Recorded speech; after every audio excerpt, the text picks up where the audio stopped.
سیاسی اور عسکری قیادت موجود ہے ان کو ایک میز پر بٹھایا۔ اس قیادت کے اندر ان رہنما کو بھی شامل کیا گیا جو ڈی چوک کے اوپر بیٹھ کر روزانہ صبح شام ان کے بارے میں مغلظات بولا کرتے تھے، لیکن انا کی پرواہ کیے بغیر ملک کے مفاد میں وزیر اعظم نواز شریف نے انہیں بھی عزت کے ساتھ اسی میز کے اوپر بٹھایا اور پوری قومی قیادت کے ساتھ مل کر 24 گھنٹوں میں نیشنل ایکشن پلان بنایا گیا جس کی تمام سیاسی جماعتوں نے حمایت کی، اور اس نیشنل ایکشن پلان پر عمل درآمد کے لیے ملک میں آپریشن عزم اور بعد میں آپریشن رد الفساد کے ذریعے دہشت گردی کا کلا کما کیا گیا۔ اس نیشنل ایکشن پلان کے ذریعے مختلف انتہا پسند تنظیموں کے خلاف کارروائی کی گئی، صوبوں کے اندر کاؤنٹر ٹیررزم کیپیبلٹی ڈیولپ کی گئی، فورسز ڈیولپ کی گئیں، ہیٹ مٹیریل پر پابندی لگائی گئی، ہیٹ سپیچ پر پابندی لگائی گئی، انٹیلیجنس بیسڈ آپریشنز ملک کے اندر کیے گئے۔ نتیجہ یہ نکلا کہ ہمیں بڑی حد تک اس میں کامیابی حاصل ہوئی، چونکہ سول اور ملٹری قیادت پوری ملک کے عوام سب نے مل کر اس جنگ کو لڑا۔ اس سے پہلے جب یہ جنگ لڑی جاتی تھی تو کولیشن سپورٹ فنڈ سے لڑی جاتی تھی۔ ہم جو آپریشن کرتے تھے امریکہ صاحب بہادر کو بل بنا کے بھیجتے تھے کہ اتنے ملین ڈالر خرچ ہوئے ہیں، وہ 1 سال 2 سال کے بعد اس میں سے پیسے بھیجتے تھے، ہم اتنی گاڑی اور چلا لیا کرتے تھے۔ یہ مسلم لیگ نون کی حکومت ہے کہ جس نے مسلح افواج کو کہا یہ ہماری بقا کی جنگ ہے، یہ ملک کی جنگ ہے، یہ امن کی جنگ ہے، آپ اس کو بغیر وسائل کی پرواہ کیے بغیر لڑیں، حکومت اپنے پیٹ پہ پتھر باندھے گی لیکن آپ کو وسائل میں کمی نہیں آنے دے گی۔ اور ہم نے 500 ارب سے زیادہ وسائل مسلح افواج اور سیکیورٹی اداروں کو دیے اور آپریشن عزم اور آپریشن رد الفساد کو کامیاب کیا، جس کا نتیجہ ملک کے اندر امن ہوا اور کراچی کے اندر امن ہوا اور دیگر ملک کے خطوں میں امن ہوا۔ یہ جب امن حاصل ہوا، اس کی مثال ایسے ہے کہ جیسے کینسر پھیل گیا ہو تو آپ کینسر کو پہلے سرجری کے ذریعے اس کا ٹیومر دور کرتے ہیں، اور جب آپ ٹیومر کاٹ دیتے ہیں پھر آپ کیمو تھراپی کے ذریعے ٹریسز کینسر کے ختم کرتے ہیں۔ تو آپریشن عزم اور آپریشن رد الفساد نے سرجری اور کیمو تھراپی کر دی۔ لیکن اگر آپ کسی مریض کو اس کے بعد پھر اس کے حال پہ چھوڑ دیں اور اس پر جو ایک لائف سٹائل چینج نہ کریں، اس کے لیے پریونٹیو کیئر نہ کریں، تو دوبارہ ریلیپس ہونے کا خطرہ ہوتا ہے۔ جناب چیئرمین، ہم نے جو کامیابی حاصل کی، ہم نے کائنیٹک ایکشنز کے ذریعے کی، ہم نے فورس کے ذریعے کی، ہم نے سیکیورٹی انٹرونشن کے ذریعے کی، چونکہ اس ٹیومر کو ختم کرنے کے لیے سرجیکل آپریشن ضروری تھے۔ لیکن جب آپ ناگزیر سرجیکل آپریشنز کرتے ہیں، ملٹری انٹرونشن کرتے ہیں، جس کے اندر ہماری بہادر افواج نے بڑی قربانیاں دیں، ہمارے افسروں نے دیں، ہمارے جوانوں نے دیں، اور قوم ان سب سیکیورٹی کے ہمارے جوانوں کو سلام کرتی ہے، پولیس کے لوگ اس میں شامل تھے، انٹیلیجنس کے لوگ شامل تھے۔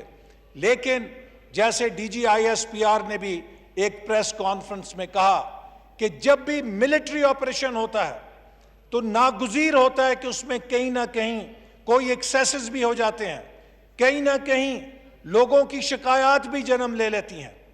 یہی وجہ ہے جناب چیئرمین، 2018 میں جب ہماری حکومت ختم ہو رہی تھی اور اس وقت مجھے گولی لگی ہوئی تھی، میں ہسپتال میں تھا، لیکن میں نے ہسپتال کے بستر سے بھی اس بات کو یقینی بنایا کہ ہم نیشنل انٹرنل سیکیورٹی پالیسی 2018-23 کا فریم ورک مکمل کریں، جس کی کیبنٹ نے منظوری دی۔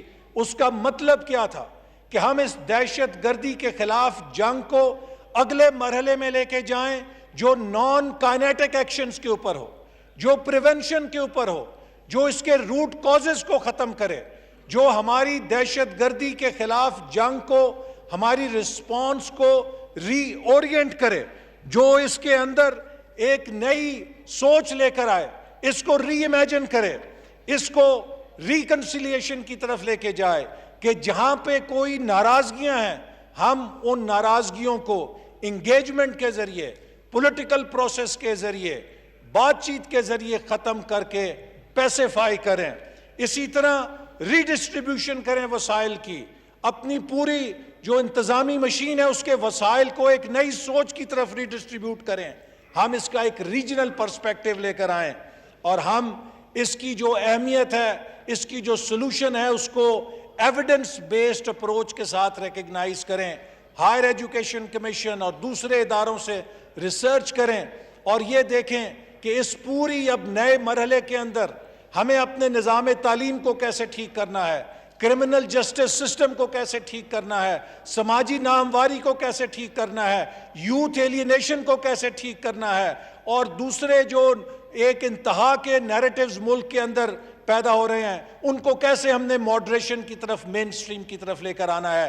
یہ پورا فریم ورک تھا جو نیشنل انٹرنل سیکیورٹی پالیسی کا 2018 میں تیار کر کے اس حکومت کو ہینڈ اوور کیا گیا تھا۔ جناب چیئرمین، مجھے افسوس سے کہنا پڑتا ہے کہ 2 سال گزر گئے ہیں، ہم نے اس نیشنل انٹرنل سیکیورٹی پالیسی کے ایک لفظ پہ بھی عمل نہیں کیا، اور اب نتیجہ کیا ہے؟ مجھے یہ خطرہ ہے کہ ہم نے جو جنگ جیتی تھی، خدا نہ خواستہ ہماری وہ جیتی ہوئی جنگ ایک نقصان کے اندر نہ تبدیل ہو جائے، کیونکہ آپ ایک مریض کو مستقل طور پہ آپریشن تھیٹر پہ نہیں رکھ سکتے۔ ایک سرجن کی چھری کے نیچے آپ ایک مریض کو مستقل طور پہ نہیں رکھ سکتے۔ جب ایک سرجن اپنا کام کر لیتا ہے تو پھر اس مریض کو لے کر جایا جاتا ہے آئی سی یو کے بعد ریہیبلیٹیشن کی طرف، اس کو صحت مند کیا جاتا ہے۔ ہم نے ان کائنیٹک ایکشنز کے بعد جتنے بھی اقدام اٹھانے تھے جس سے ملک کے اندر ہم نے امن کو دیرپا بنیادوں پہ قائم کرنا تھا، بدقسمتی سے ہم نے انہیں نظر انداز کیا ہے۔ آج اس کا نتیجہ یہ ہے کہ وہ علاقے جہاں پر ہم نے کامیابیاں حاصل کیں، وہاں پہ کچھ مخالفانہ آوازیں اٹھ رہی ہیں، کوئی شدت کی آوازیں اٹھ رہی ہیں، اور اگر ہم نے ان کو نظر انداز کیا تو بدقسمتی سے ہماری دہشت گردی کی جنگ جو ہے، جو ہماری بہادر افواج نے کامیابی کے ساتھ جیتی ہے، ہم اس کو کمپرومائز کر لیں گے۔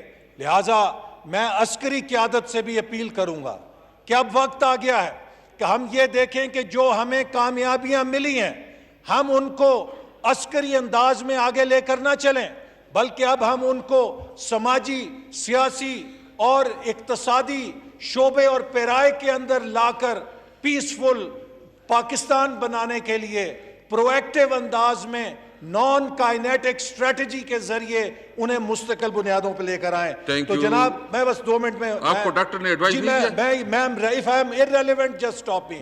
But I am talking something which is very important for the future of this country.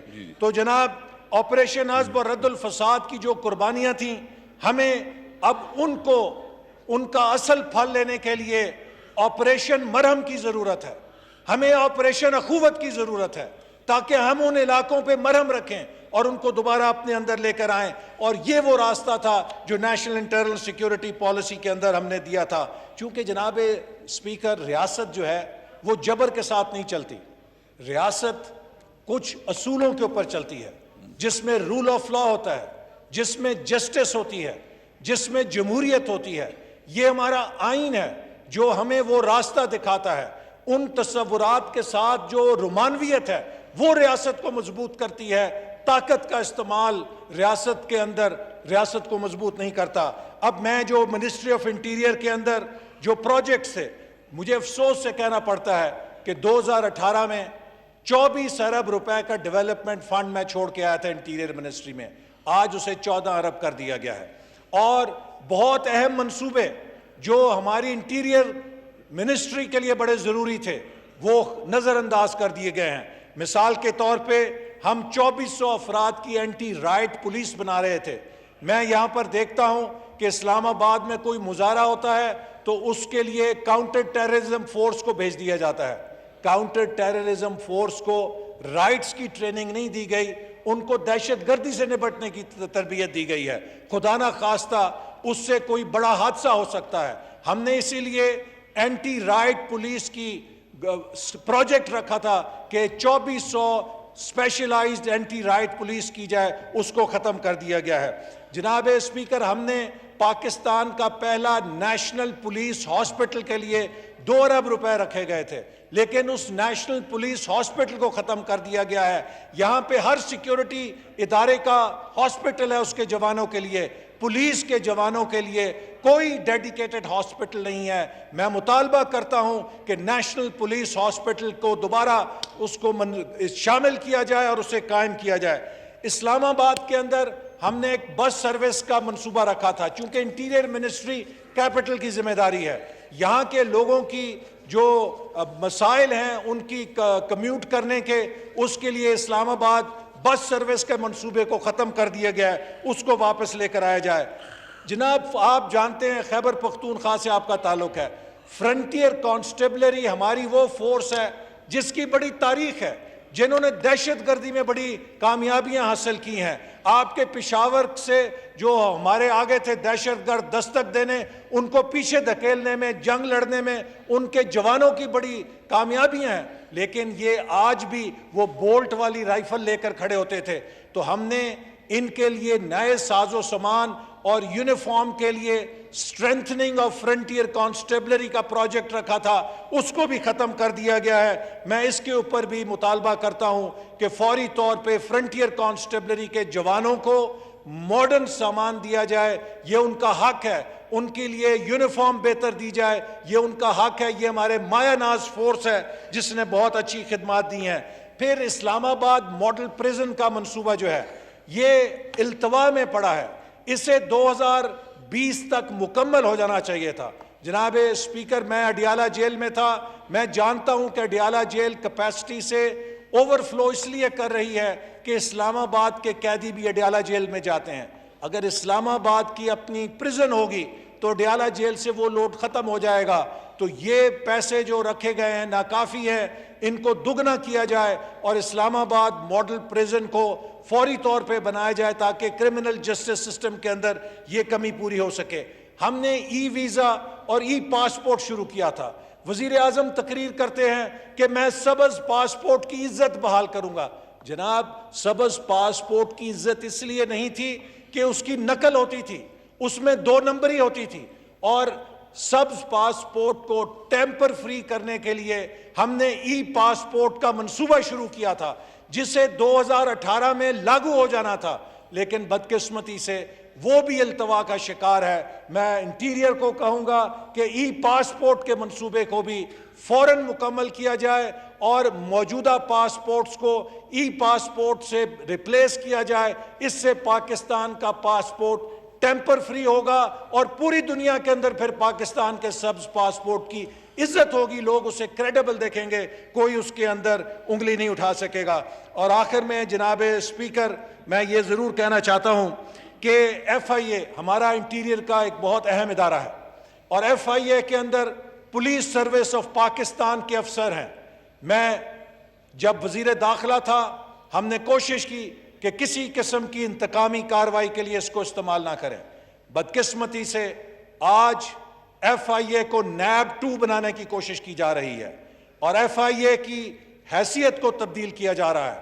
میں نیب کے بعد ایف آئی اے کو تباہ ہوتے نہیں دیکھنا چاہتا. یہ ہمارا قومی ورثہ اور ادارہ ہے, مایا ناز ادارہ ہے. میں پولیس سروس کے ان تمام افسروں سے کہوں گا جو ایف آئی اے میں ڈیوٹی دے رہے ہیں, آپ آئین اور قانون کے مطابق اپنے کام کریں اور غیر آئینی احکامات اور سیاسی ایجنڈے کو انکار کریں, چونکہ آپ پاکستان کی ریاست کے ملازم ہیں اور اس ادارے کی روایات کو خاک میں نہ ملنے دیں. اور میری اختتامی 1 منٹ میں, جناب آج کل ہم ترکی کو بہت اپریشیٹ کرتے ہیں کہ ترکی نے ایک بہت اچھا ڈرامہ بنایا ہے جس سے انہوں نے اپنی ترکی نیشنلزم کو ابھارا ہے, اور آج وہ ہر بچے کی زبان پہ ارطغرل ڈرامہ ہے.